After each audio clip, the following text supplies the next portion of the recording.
So this is now the same patient and the same episode than on the previous video, and we will discuss now the characteristics of the electrical shocks.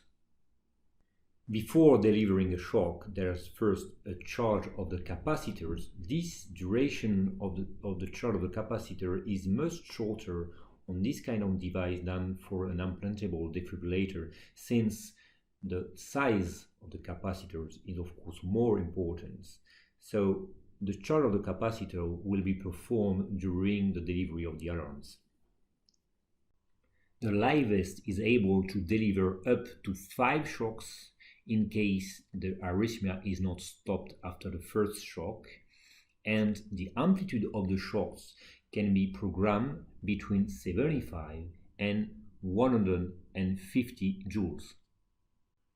The shocks that are delivered with a LifeVest are impedance adapted with a truncated exponential biphasic waveform.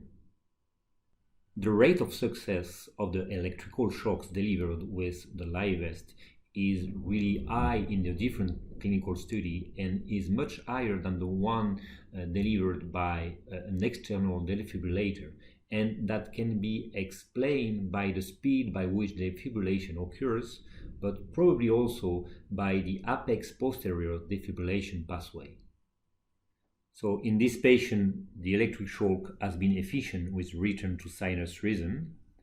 Then you will see here the end of the alarms. This signals signs the end of the alarms. So as explained before, the LifeVest can deliver up to 5 shocks. However, once the device has treated an episode of arrhythmia, the garment and electrodes must be replaced. So the physician had to explain to the patient that once he has received a shock, he needs to seek immediate medical evaluation. And the evaluation includes a review of the arrhythmia that triggered the shock, which is automatically recorded and stored. So for each of the treated episodes, you can find 30 seconds of electrocardiogram before the delivery of the alarm and 15 seconds after the end of the alarms.